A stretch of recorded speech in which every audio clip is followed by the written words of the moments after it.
Hi, I'm James Naylor Green, professor of Brazilian history and culture at Brown University and the national co-coordinator of the U.S. Network for Democracy in Brazil. This program is supported by the Washington, Brazil office. This is Brazil Unfiltered. Today, I have the pleasure of interviewing Athayde Motta, who holds a master's degree in anthropology and another master's degree in public affairs, both from the University of Texas in Austin. He has a long career in the areas of international development, management of civil society organizations, and programs and project development. He worked for Oxfam Great Britain and the Ford Foundation and was the executive director of IBASE and Baobá Fund for Racial Equality. He's been a member of the executive committees of both the Brazilian Association of NGOs, known as ABONG, and the Forus International. He is a Synergos fellow and a member of the Publish What You'll Pay Board of Trustees. So welcome, Athayde, to Brazil Unfiltered. Thank you, James. Very nice to be here. Thanks for inviting me. So one of the traits of the Bolsonaro administration was the dismantling of society's participation in mechanisms in government agencies. Could you give us an overview of the process and what it entailed? First, what it meant for NGOs to participate in bodies that were linked to the government, and then what happened under Bolsonaro? Well, I think if I have to characterize it, it was fast and it was brutal. It was much more than we were expecting. We were expecting difficulties in having to dialogue with the Bolsonaro government, but I don't think any of us had anticipated that he would just shut completely all the spaces for civil society participation at a whim. And we were surprised. Some of us were relieved that we didn't have to deal with the government, but we had been in a long trajectory of building civic participation within the Brazilian government. It actually started in Fernando Henrique's government more than 20 years back. So it's been a long process of, consolidating participation as a public policy, as a human right.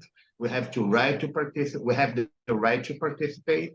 We want to contribute to policy making. We want to contribute to policy analysis. We want to contribute to building democratic and inclusive public policy. And so when he just shut things completely down, we were at a loss because we didn't know how, what to do to make sure that those spaces could be secured. I think many of us thought that those spaces were secure. Processes could vary in terms of quantity and quality. The outputs could be, could vary, but the spaces would be there. Civic spaces would be there. Let's step back. Let's step back a minute and ask, and if you could explain to our listeners exactly what was the nature of this increasing popular people's NGO participation, civil society participation in the government from Fernando Henrique on. How did that work? How did it function? What were the ways in which civil society participated in government bodies? So when we started the democratic process that we call in Portuguese abertura, which is the opening of government to the end of dictatorship and the opening of the government to participation, we were all very enthusiastic at the time of consolidating those channels for participation of civil society at all levels, from the local level to the federal level. So it was very important for us that policies would express the desires of civil society, especially grassroots movements, for inclusive policies that could guarantee rights, and policies that could benefit the poorest, that could deliver goods, could deliver social goods, could deliver services, good quality public services. All of that was in the agenda. I remember that when we were in the process of drafting the new constitution, around 85, 86, there was a massive movement in Brazil to help drafting the new constitution. We had these committees everywhere that people wanted to help, writing Brazil's new constitution. And for the most part, we were able to influence the process, starting at the local level and building up until we got to to deliver in Congress, our contributions to the new constitution. So all of those processes signal that Brazilian civil society wanted a democratic government, and participation was key. We didn't want to expect, whatever decision came from the top level. We want to be able to participate and to say, we want this, we want that, we don't want this, we don't want that. Can you give an example, just to be real concrete, about what that meant in practice under Cardoso, and then after the Cardoso government, the two governments of Luiz Inácio and Lula da Silva Lula? What did that mean? Can you give us an example of some issue that civil society participated and was able to have a channel towards the government to influence policy? There are actually several policies in Brazil that people know that became known later on as exemplary, best practice. For instance, the policies for children and adolescents that came out of the Children and Adolescents Statute. That was a process of participation that started with people defending the lives of street children, and then slowly moved into building a whole statute on the rights of children and adolescents that benefited all children and adolescents, not only those who were poor and living in the streets. The same for HIV/AIDS policy. Brazil is considered the best case in terms of HIV/AIDS policy. And that was the struggle of several NGOs and social movements on the ground fighting for health insurance, health policies, access to HIV preventive medicines, and all of that. There are several. Affirmative action was another policy that was long demanded by Black movement, and it became a policy that started with the university, but today covers the entire federal government and several areas of the public sector at the state and local levels. So the examples vary, but there are many. And at the end of the day, all we wanted to ensure was that the poorest and the most excluded, the marginalized, would have access to good public services, and those were to be delivered by the government. So in the United States, we have a notion of a civil society organized and nonprofit organizations, some of which have offices in Washington, D.C., and lobby in Congress to influence a specific piece of legislation that's being considered.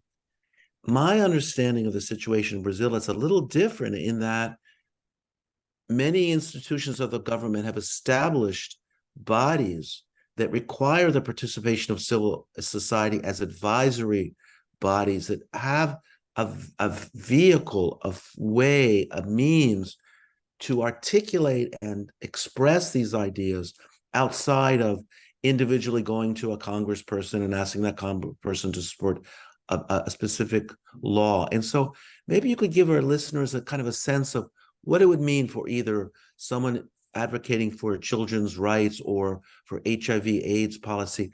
What would that mean in concrete terms for them to be able to come from an NGO that has been established in civil society to get that message into the government? How did that work in practice? Well, many movements started as this function of protecting the rights of those who were being somewhat either attacked or excluded and were being kept out of any public services. But there was also a mix of organizations that tried to provide services. So a little bit along with the U.S. tradition of NGOs that provide services that the public sector can't or won't. So there's a mix there. So some NGOs were effective in providing those services, but we have this notion that became well known outside of Brazil of rights-based policies and rights-based participation and rights-based projects that even if civil society would do its best to provide services, those services were not a favor. Those services were not a gift. They were basically a right, and people had the right to have access to those services. And those services, in order to become rights and permanent, they had to be provided by the public sector. So this is how the notion starts. So every time we go to a government to demand a public policy or to demand a specific measure or program or budget, it's based on this notion that we have the right to demand that. And that many of those rights are written in the Constitution. Part of our struggle in Brazil was to make sure that our rights were written in the Constitution. Are they followed? Are they abided by? Not necessarily, but they are there, and for the best we could, to the best extent that we possibly could, we tried to include all those rights in the Constitution to make sure that they were permanent. And as you know, and this has to do with the history of Brazil. We're a country with a history of, cyclical dictatorships. And so it seems like sometimes we're always expecting the next dictatorship to come. So in order to avoid that, what we tried to do was to make the Constitution the bearer of all possible rights. So in order to deny people their rights, you would have to break the Constitution. You would have to rip it apart because this is the highest. This is the law of the land. And you don't want to mess with that. So that's our rationale. But, we found out after Bolsonaro was elected that there are other ways of, bypassing that, if you want. So let's talk a little bit about what it was like under the Bolsonaro government, the 4 years in which he was in power. You said that the government basically shut out all participation of civil society in government decision-making or allowing for input or feedback. What was the strategy of civil society in response to basically shutting down this amazing democratic vehicle for society influencing and giving feedback to government? What did organizations do to circumvent this boycott by Bolsonaro of civil society? Well, the strategy at the time was that to close civic spaces and to promote this, through communications, mostly through social media, to promote this notion that civil society organizations, NGOs, movements, whatever you want to call them, were radical left organizations that were there to disturb the peace and to break down moral values, basically were made to be villains. And so all of our efforts to ensure participation or to keep it continuing became very difficult because there was simply no space. And to a certain level, there was not even public support to that. Even if people were feeling, that some policies that were there were now missing, they would still be doubtful to come to an NGO or to demand, the NGOs to fight for those rights who were there, because there was a campaign, if you will, to discredit and demonize civil society organizations. So it was a very, very difficult time. The attacks came from all sides and at all levels.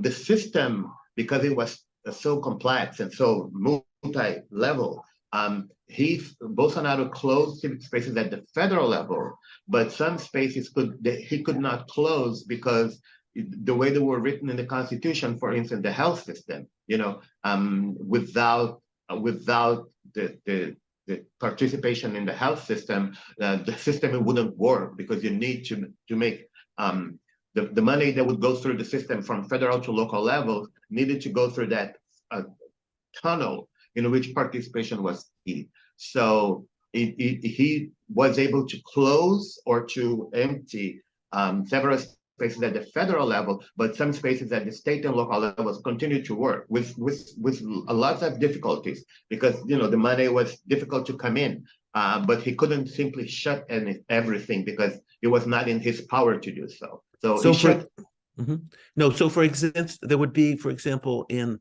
the unified health system, there would be councils of people from civil society who were involved in the decision making on a state level.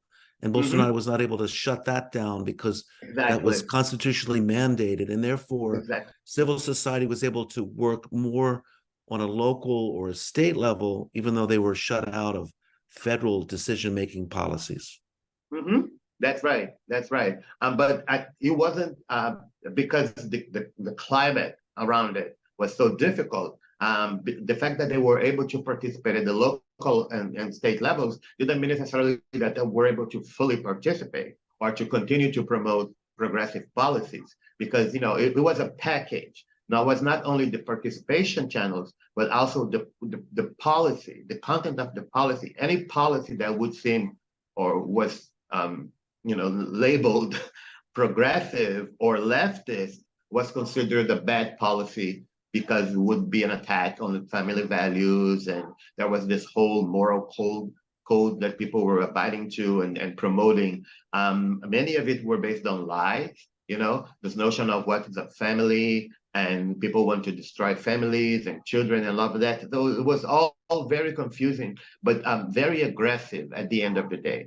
And so the attacks came both at the institutional level, but also at the political level. It was very difficult to speak to Congress, to actually ask Congress, to lobby Congress to support civil society in continuing participation.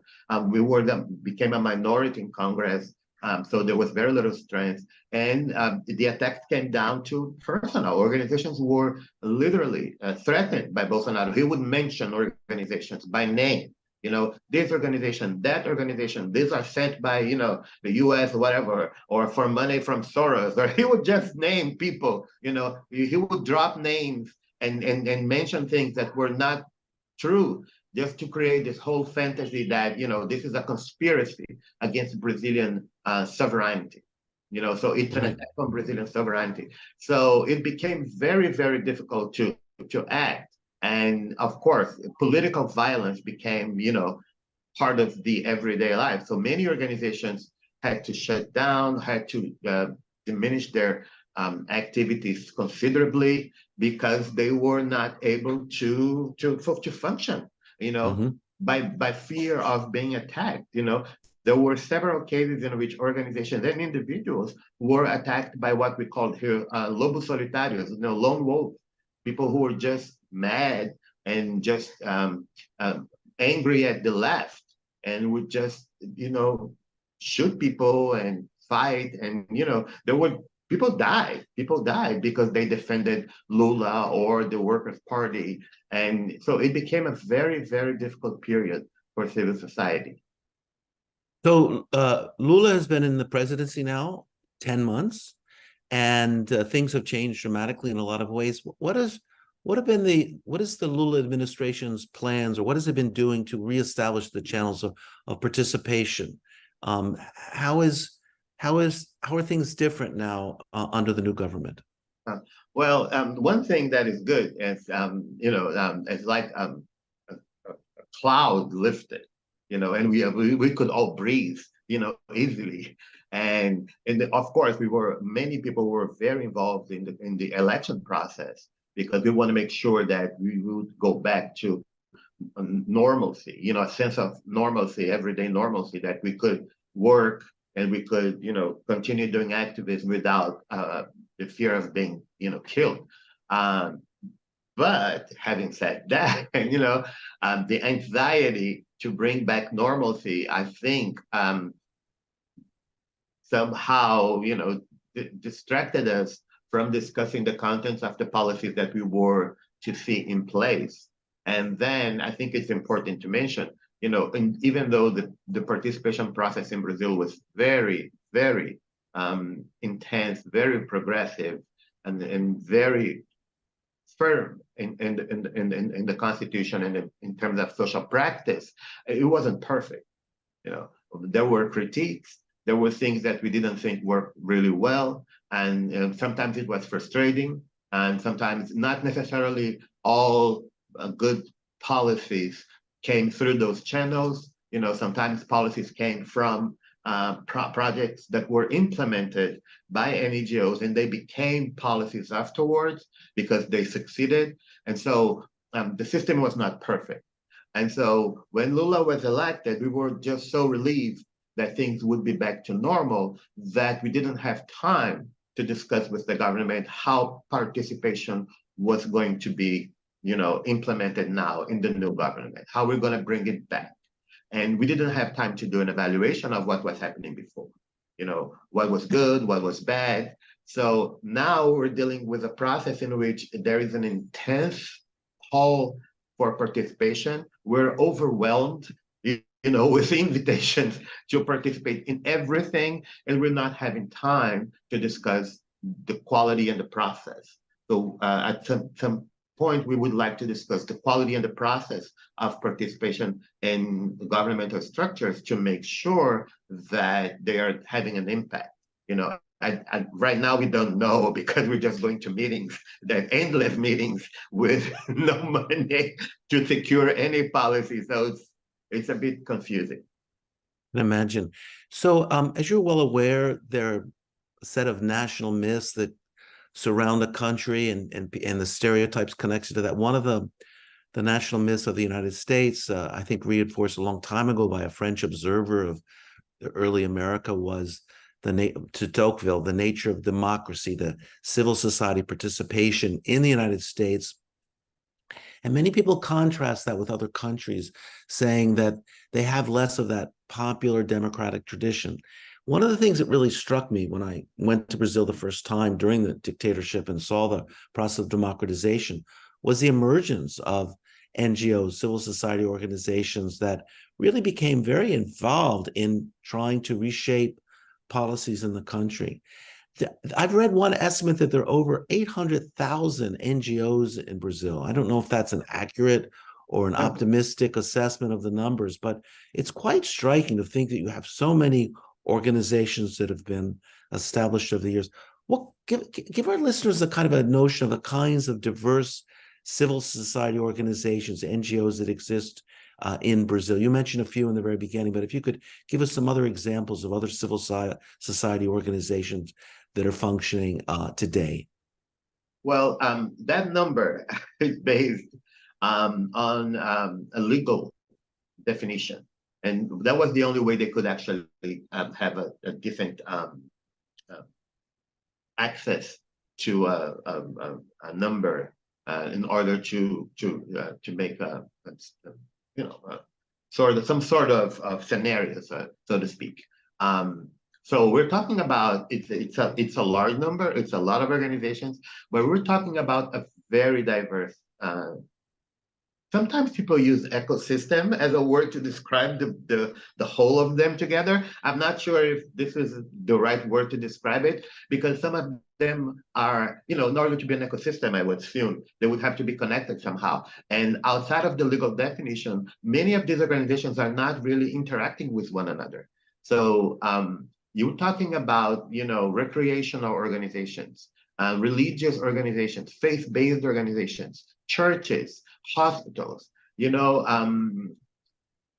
There are so many sports, football clubs, everything, legally speaking, is a nonprofit association. That's the term we have in Brazil. It's a nonprofit association. That doesn't mean they're all in the same struggle for rights or for democracy. So I would say, compared to what Tocqueville had in the past, there is an emergency of a civic culture, but not necessarily they're all bound to the same process of, strengthening democracy. And I'm not trying to malign any of them and say that they are not necessarily important, or they're not good, or the work that they do may not have an impact. It may, but then again, impact for rights-based NGOs and social movements, and part of what we call the third sector, impact is measured in terms of public interest. How much this policy, how much this measure, how much this program, benefited public interest. And if it's not benefiting public interest, the impact may be interesting, may be good, but not necessarily something that we would go for or we would support. So it's a very diverse group of organizations, but they don't necessarily the legal definition doesn't create an ecosystem that is cohesive and that you can look at it with one eye and then see everything and distinguish them coherently. No, I think you're making a very important point, but on the other hand, I think it is important to have a sense that Brazil has a very rich civil society of all kinds, even a neighborhood association or a Uh-huh. football club or something.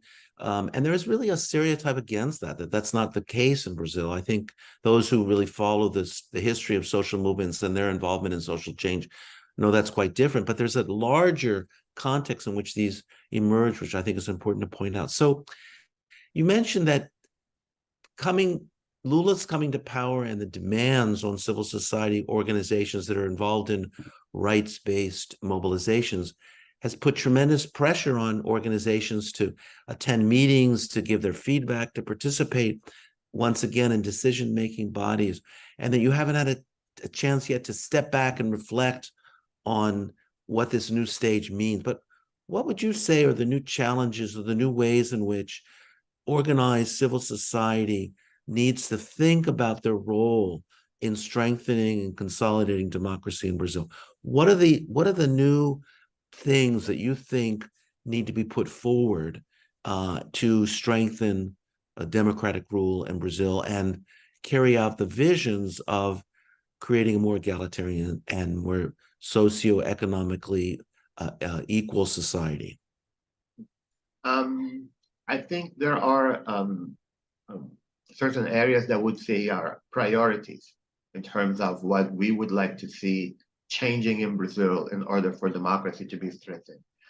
Coming out of 4 years of Bolsonaro, and actually before that, the whole process before Bolsonaro was elected, the coup, as we say, that the post Dilma Rousseff, we were very aware of the fragility of Brazilian democracy and the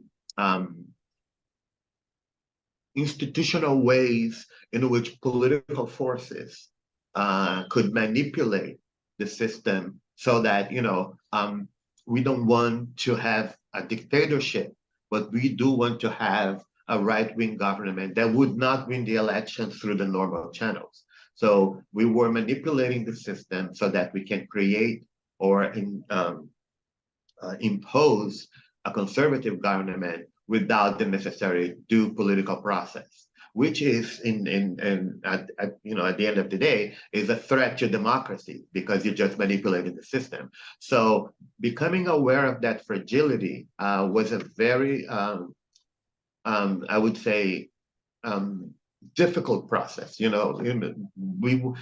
were coming through a 30-year process of building democracy, more or less stable and always moving forward, one step after the other, but forward. And then we realized that, everything we had built was on shaky grounds and everything would go away as it did.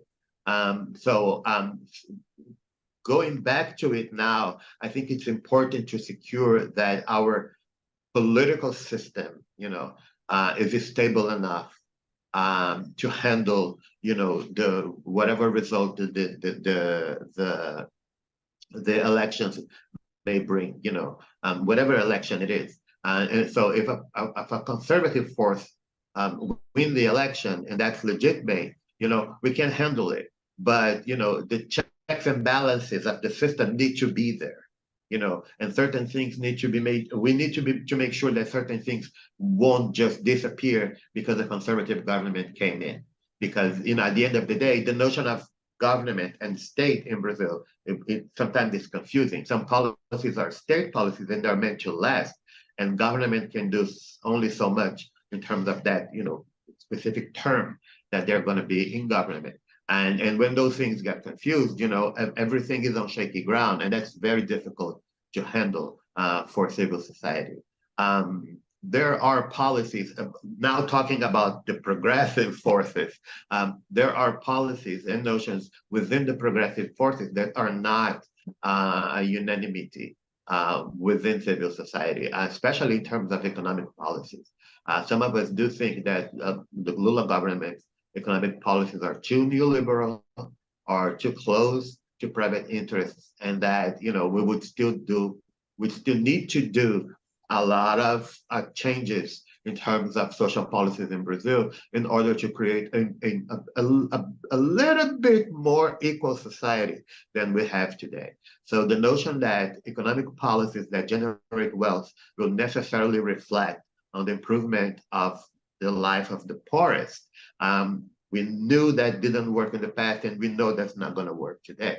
So when we see the Lula government, now Lula 3, as we say, investing in those policies again, we become very wary that, that's not going to work, and that we may be heading down to a path that we've experienced before, in which Brazil became richer, at a certain point during the Lula government, the first and the second, and Dilma, during the Petit cycle, Brazil became a sixth economy in the world, in terms of GDP, but that didn't necessarily translate into improvement for the life of the poorest. Of course, there was a little bit of income distribution. There were the Bolsa Familia program that distributed more wealth, more resources among the poorest. But as you know, Brazil, and people sometimes, even Brazilians, don't have that clear in their minds. Brazil is a very difficult society in terms of upward mobility. People don't change class easily. You don't become middle class, easily. It's a long process. So it is, of course, a combination of factors. It's not only a university degree, or it's not only a better salary. In order to have people who were poor to become less poor, or in order for the son and daughters of the poor to become middle class, this is a very long process. It can be a very long process, and it can be very difficult. And so we're still not sure that this is the case in Brazil. And the number of people in poverty, the number of people excluded from structures of power, from the economy, from different areas of interest, it's so huge still. The social exclusion is still so huge, because Brazil is a huge country. It's just it's not there yet, and that notion that we need to move forward in terms of social inclusion and better economic policies that benefit the poorest, it's still not there. So it's a very difficult process to look into. I can. So one of the things that really mobilized international public opinion during the Bolsonaro government was their environmental policies, the destruction of the Amazon, the deforestation, the use of lands for agribusiness that were hurting the environment. And that really mobilized a lot of international concern, especially in 2019, when there was the noted burning of in the Amazon region, the outcry against that. Environmental issues seem to be very important in the new government, at least in the sense that Brazil will be sponsoring COP 30 in Belém do Pará. And there's clearly a concern in sectors of the government for defending the environment. How do you see the importance or the emergence of environmental issues as playing out in the next period ahead? I think it's going to be very important, because Brazil internationally is considered this bastion of environmental resources that need to be protected, that need to be preserved, and they're important not only for Brazil, but for the world. But it's very important to acknowledge, and this is the work that many environmental NGOs are doing very quite powerfully. At the end of the day, it's still about the economy. And Brazil is very much a country that is still many economic sectors are based on extractivism. It's about extracting natural resources and turning them into whatever, so that you can make the economy, run.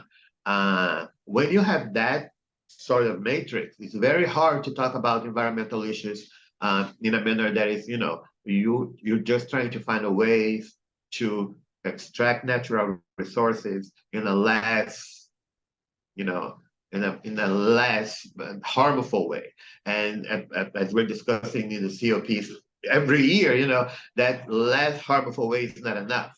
We need to change the pattern. We need to change the model. Whatever development model there is, we need to change it. Otherwise, it's not going to be sustainable, and we're going to compromise the future. Another aspect that I think is very important sometimes when you're discussing environmental issues, people just don't realize that, it's never about the environment alone. There's no environment in which there is no people involved in it, living off of it, interacting with it, and for generations. So there's a whole bunch of grassroots movements of people whose lives revolve around the environment and natural resources that are somewhat overlooked. And those are the first people to be hit.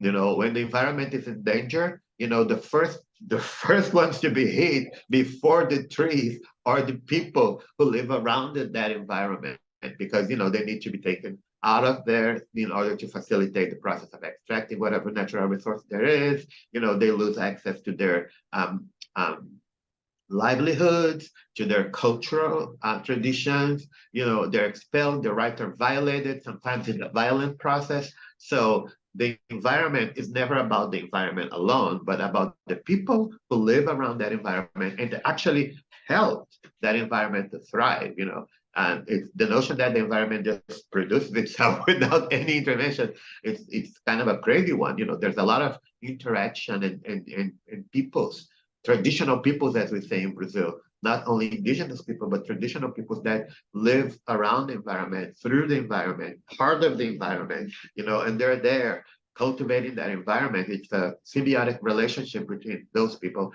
and that environment.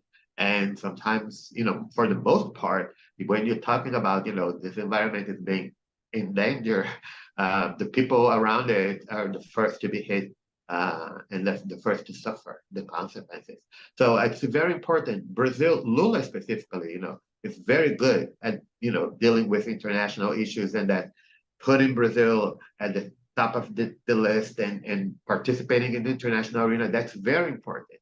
But Brazilian NGOs are also very good at doing that. You know, during the Bolsonaro government, delegations of Brazilian NGOs went abroad, you know, to denounce the abuses of the Bolsonaro government. And that time, that movement was very important. Somebody, I think, tallied the number, and I think there were, during the 4 years of the Bolsonaro government, there were 60 delegations of NGOs from different movements going all around the planet, trying to, you know, talk to people about, you know, what was going on in Brazil. And, you know, that's not very easy for local NGOs to do. Brazilian NGOs are not rich. We cannot just, you know, go sashaying in the world, around the world, to denounce those things. So it was a big effort, but it was really important. And now we think that it's important that Brazilian NGOs, especially now that we're going to have things like the COP and the G20 in Brazil and other international meetings, Brazilian NGOs need to strengthen their capacity to up their game, so to speak, you know, in order to participate in those events. And it's a difficult process because after 4 years of Bolsonaro, we were depleted, we were exhausted. But now we need to step back in the game and try to strengthen ourselves to participate in those processes. So there's a common saying that Brazilians are mostly non-political and don't engage in politics. What is your that's a kind of a parallel to the argument that Brazilians don't have a memory, they don't remember the past, they just kind of move on. And I always have difficulties with, you know, generalizations about countries and cultures. But do you agree or not with that? What is your assessment if you look back on the last 30, 40 years to see to what extent are Brazilians political and engaged, and to what extent are they not engaged? I think I don't agree with that. And actually, the work of NGOs since their emergency, you know, in the early 80s, it was very much about, I remember that clearly, all the work we did was about raising awareness among Brazilians about the reality, the poverty, about inequality, you know, raising awareness was part of our mission. And I think we succeeded in raising that awareness. Now, what is very complicated in Brazil is that sometimes it's very difficult to separate what is political and what is politicking. You know, as we say, politicagem, that generally revolves around electoral disputes, electoral processes. And then Brazilians are, yes, very, very aware that politicking is not good. You know, the whole issue about electoral processes, you know, the vicious cycle, the backstabbing, the corruption, all of that is not good for them. And they don't want to be a part of that. So, and I think so many Brazilians are very aware of that distinction, and they're very, when they see something that is political, but is for the greater good and has an agenda that is of inclusion and access and rights, many Brazilians engage, and you have examples like the hunger campaign 30 years ago, how people engage in that. And to this day, they donate food for food banks and for things like that. It's very political. But as the years went by, unfortunately, even progressive parties and progressive politicians became very involved in this electoral game. So everything revolves around, and the system in Brazil is so crazy that we have an election, national level elections, every 2 years. So it's very difficult for you to distance yourself from electoral process, because they're always looming around the corner. There's going to be an election this year, and then 2 years from now, there's going to be either governor or mayor or state representatives or federal representative or president, and it's a national election, even though it may be local for mayor, but it happens at the same time for all mayors. So it becomes a national issue. So, and everything that exerts a pressure over civil society, because sometimes people are demanded to engage in those things, and we don't necessarily want to engage in every single electoral process, because it's very difficult to distinguish those from political process that we believe is important. And so I think Brazilians nowadays are very much aware that this politicking, is prejudicial, is harmful to their interests, and they are very resistant to let themselves be involved in that. So I think that's the distinction I would do. So Brazil Unfiltered is sponsored by the Washington Brazil office, which has over 50 civil society organizations from Brazil affiliated with the office, and sees itself as trying to be a vehicle, a means for Brazilian civil society to articulate its demands internationally. And I encourage our listeners to look at the website of the WBO to see the numbers and the breadth of the civil society organizations that are affiliated with our organization. What do you see is the biggest challenge in the next period ahead for civil society organizations? Definitely, it will be the desire of the Lula government, which is, an interesting challenge, but at the same time, it can be difficult for us. The need to put Brazil back in the international scenario, and it will be done. It can be done in a manner that is not necessarily in our best interest. The attention, the pressure, the need to be involved without having the necessary tools to. For instance, if Brazil wants to discuss the international institutions of the UN system, or in that level, Brazil needs to discuss its international cooperation policies, and it needs to make room for civil society to discuss those policies with the government. So the more Brazil wants to become an international protagonist in the international settings, the greater will be the need for Brazilian civil society to become more knowledgeable and capable of acting in the same settings in order to put the Brazilian government in check when necessary.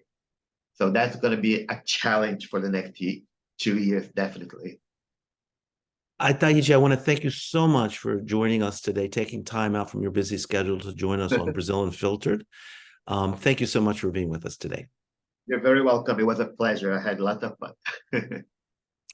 So I hope you enjoy the interview. If you are watching on YouTube, don't forget to like the video. And if you have not yet subscribed, please do so. If you're listening on Apple Podcasts or Spotify or wherever you listen to the podcast, please leave us a 5-star review. It helps other people to find the program. Have a great week. Until next time, até a próxima.